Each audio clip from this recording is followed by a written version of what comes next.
Hello guys, very good morning to all. Welcome to my YouTube channel Civil Specific. In today's class, we are discussing about second sem engineering mathematics scheme to clear the backlog for batch 2017 and older than it. So scheme to clear it, there are 5 units in syllabus, each unit having of 16 marks. Unit 2 consists of matrix. So first of all, we are talking about there are only 5 questions that can be arised in matrix system. First question can be generated rank of matrix, then eigenvalue and eigenvector, Cayley-Hamilton theorem, that one, consistency of equation, Cramer rule, and inverse of a matrix. Calculate. There is also a topic which is diagonalize of matrix, but this topic has very little chance to come in examination according to the previous year question papers. So we are discussing about the basic scheme to clear this paper. ये unit जो है वो सबसे simple unit है पूरी second same mathematics में। तो कोशिश हमारी ये होनी चाहिए कि मैट्रिक्स के 16 मार्क्स पूरे के पूरे हमारे को कवर करने हैं। एकमात्र उसी कंडीशन में हम लोग इस पेपर को फाइट कर सकते हैं। और as you all know how much it is difficult to clear such a difficult subject when we got a backlog in these type of subject engineering mathematics or mechanics or physics. Okay, unit 1 is comparatively tough अगर हम लोग matrix से उसको compare करते हैं। So firstly हमारा target होगा matrix जो यूनिट है उसको अच्छे से क्लियर अप करना। तो मैट्रिक्स ये जो यूनिट है इस यूनिट के अंदर हम लोग 5 टॉपिक हैं, इन पांचों टॉपिक को वन बाय वन कवर करेंगे। हर टॉपिक के सामने आई right what kind of marking which will be given by RTO examination, such that rank of matrix can be asked for 6 to 8 marks. Eigenvalues and eigenvector can be asked for 10 to 12 marks. Cayley-Hamilton theorem is also for same category. Consistency of equation 10 marks. Cramer rule 8 marks, and inverse of a matrix can be asked for 6 to 8 marks. Okay, so I'm going to deliver a lecture today on a very basic topic which will definitely come in RTO examination, that is eigenvalue and eigenvector. Okay, so from here it can be easily observed that unit number 3 after unit number 2, unit number 3 is comparatively easy in comparison to all other unit like unit number 1, unit number 4 and unit number 5. Here vector calculus से 4 question generally generate किए जाते हैं। Gradient divergent curl का एक छोटा सा topic आता है 6 मार्क का। लाइन इंटीग्रल का 8 to 10 मार्क्स और वॉल्यूम इंटीग्रल या ट्रिपल इंटीग्रेशन के 2 question can be generated, 2 question can be generated of 10 to 12 marks each. Okay, so we are talking from previous slide on a topic eigenvalues and eigenvector. ठीक है, I'll take a question on eigenvalues and eigenvector from RTU 2015 paper, 2015 के paper से एक question है। Find the eigenvalues and eigenvector, find the eigenvalues and eigenvector for a. एक matrix दी हुई है जिसके कॉलम आपको दिए हुए हैं 6 -2 2 -2 3 -1 2 -1 एंड 3। तो इसकी सबसे पहली स्टेप 1 है, आपको कैलकुलेट करना है ए माइनस लैम्डा आई। लैम्डा आई का मतलब होता है, आई मतलब आप सब लोग जानते हैं यूनिट मैट्रिक्स होती है। यूनिट मैट्रिक्स क्या होती है? 1 0 0 0 1 0 एंड 0 0 1। तो ये इसकी डायगोनलाइज जो डायगोनल पोजीशन है इस पर 1 1 1 होता है, इसको यूनिट मैट्रिक्स बोलते हैं। बाकी सब जगह जीरो होता है। तो जब आप उसको लैम्डा से मल्टीप्लाई करके ए में से माइनस करेंगे तो इस बात को कुल मिला के समझिए आप कि 2 स्टेप में क्वेश्चन खत्म हो जाएगा। फर्स्ट स्टेप में आपको जो डायगोनल है जैसे 6 3 एंड 3, इन तीनों में से आपको लैम्डा लैम्डा लैम्डा को माइनस कर देना है। तो it will become 6 minus lambda, it will become 3 minus lambda, and it will become 3 minus lambda. Now you would want to calculate in determinant of it, and I hope you all know what is the process to calculate determinant of a matrix. सबसे पहले आपने 6 minus lambda को इधर लिखा, फिर 3 minus lambda will get multiplied with diagonal of it 3 minus lambda, so 3 minus lambda into 3 minus lambda, फिर minus 1 into minus 1 will get plus 1, so we will write it minus 1 because minus sign is already here। फिर इसको एक बिल्कुल easy process है, जब हम लोग determinant निकालते हैं, हम लोगों ने डिटरमिनेंट निकाल लिया और डिटरमिनेंट निकालने के बाद में इसको नॉर्मली अपन लोग कैलकुलेट करते गए।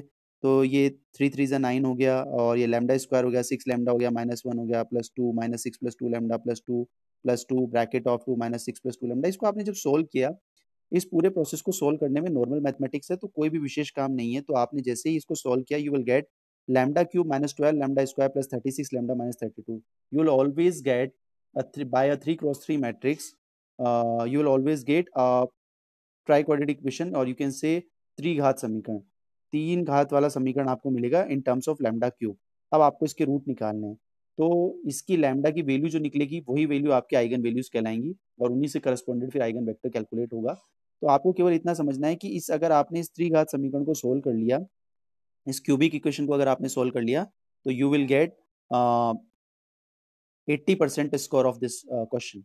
आपको जैसे 16 नंबर का क्वेश्चन है तो 12 नंबर मिल चुके हैं। बाकी आइगन वेक्टर छोटा सा टॉपिक है, 4 नंबर का होता है अगर 16 नंबर का पूरा क्वेश्चन ही आता है। तो 10 नंबर का क्वेश्चन आता है, you will get 8 marks up to when you will calculate the lambda values. Okay, now we will focus on thing that how can we get solution of a cubic matrix of a cubic equation when we'll get lambda cube minus 12 lambda square plus 36 lambda minus 32 is equals to 0 from here। ठीक है, यहाँ से दो process हैं value को find out करने के, बड़े ध्यान से समझिएगा, केवल दोनों प्रोसेस ही ज्यादा काम के हैं। पहला प्रोसेस है ट्रिक प्रोसेस। इस ट्रिक प्रोसेस में आप लोग क्या करने वाले हैं, ट्रिक प्रोसेस में आपको दो चीजों को समझना है। I will zoom here to understand these things very separately, and I will highlight so that you can easily observe that what kind of short tricks can be generated। यहाँ पे लिखा हुआ है lambda 1 plus lambda 2 plus lambda 3 equals to trace of matrix and lambda 1 dot lambda 2 dot lambda 3 equals to determinant of a matrix. इस बात का मतलब केवल इतना सा है कि जब आप तीन जो लैम्डा 1 प्लस लैम्डा 2 मतलब आपको ऐसी तीन वैल्यू सोचनी है जिनको जोड़ने पर trace of matrix. What do you mean by trace of matrix? Trace of matrix मतलब डायगोनल पोजीशंस। जैसे ऐसी तीन संख्या सोचनी है अपने को जिनको जोड़ने पर तो 6 3 और 3 इन तीनों का जो सम होता है यानी कि 6 और 3 9 और 3 12, मतलब ऐसी तीन संख्या सोचनी है जिनको जोड़ने पर 12 आता है और गुणा करने पर डिटर्मिनेंट। इस मैट्रिक्स का डिटर्मिनेंट मैंने कैलकुलेट किया, तो इस मैट्रिक्स का जो डिटर्मिनेंट है वह मेरे पास में यहाँ पे मैंने इसको कैलकुलेट किया और ये आया 32। मतलब you will mark such a kind of three values जिनको सोल्व करने पर, जिनको जोड़ने पर 12 आता है और गुणा करने पर मैट्रिक्स के डिटर्मिनेंट यानी कि 32 आता है। तो आप ऐसी तीन संख्या को इजीली सोचिए एक बार। तो जब आप इस संख्याओं को सोचेंगे तो आपको पता चल जाएगा कि ऐसी कौन सी संख्या हो सकती है जिनको जोड़ने पर 12 और गुणा करने पर 32 है। ठीक है, तो आप नॉर्मल माइंड लगाएंगे कि 4 4 4 हो सकता है, लेकिन 4 4 4 को मल्टीप्लाई करने पर 64 होता है। फिर 6 2 एंड 4 हो सकता है, लेकिन वो भी 48 हो जाता है। तो केवल तीन ऐसी वैल्यू हैं, इसका हमेशा यूनिक सॉल्यूशन ही होगा। तो तीन ऐसी वैल्यू हैं 8 2 एंड 2, 8 और 2 10, 10 और 2 12, इन तीनों को जोड़ने पर 12 भी आता है और 8 दूनी 16 और 16 दूनी 32 मल्टीप्लाई करने पर 32 भी आता है। इसके अलावा अगर कोई और कॉम्बिनेशन आपके माइंड में है तो आप मुझे नीचे कमेंट बॉक्स में पूछ सकते हैं। ऐसा कोई भी और कंसिडरेशन नहीं है जिसके करस्पॉन्डेड इंटीजर वैल्यू को ध्यान में रखते हुए इन तीनों ऐसी तीन वैल्यू जनरेट करना जिनको जोड़ने पर 12 और मल्टीप्लाई करने पर 32 है। तो यहाँ से अपन लोगों ने निकाल लिया। लेकिन फिर भी ये इस प्रोसेस को अगर आप आरटीयू एग्जामिनेशन में लिखते हैं तो मार्किंग कटने के चांसेस हैं, मतलब मार्क्स कट सकते हैं। तो फिर किस फिनोमिना से हमको इसको लिखना है? आपको इसको लिखना है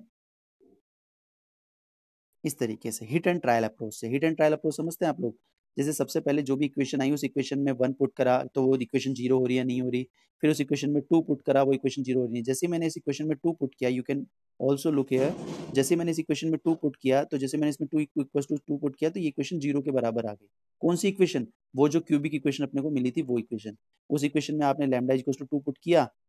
सर हमें कैसे पता चलेगा 2 करना है कि 3 करना है कि 1 करना है? आपको starting from 0 1 and 2, 0 1 2 and last 3, तीन तक में कोई ना कोई एक संख्या ऐसी आपको जरूर मिल जाएगी जिसमें वो 0 हो रहा होगा। आपको उसको लेना है और पूरी इक्वेशन को डिवाइड कर देना है। डिवाइड करने का वही बेसिक प्रोसेस जो आप लोग 12th में पढ़ के आए हैं। तो जैसे आप lambda minus two, how lambda minus two will come, क्योंकि जब आप इस 2 को इधर लेके आएंगे तो एक फैक्टर जो इसका बनेगा वो लैम्डा माइनस टू बनेगा। आप इस लैम्डा माइनस टू से पूरी को डिवाइड कर देंगे। जैसे आप इसको डिवाइड करेंगे you will all get value of lambda minus 8 and lambda minus two. तो यहाँ से इसके तीन रूट आ गए, वहां से भी value lambda equal to 8 2 and 2 i, और यहाँ से भी value lambda equal to 8 2 and 2 I.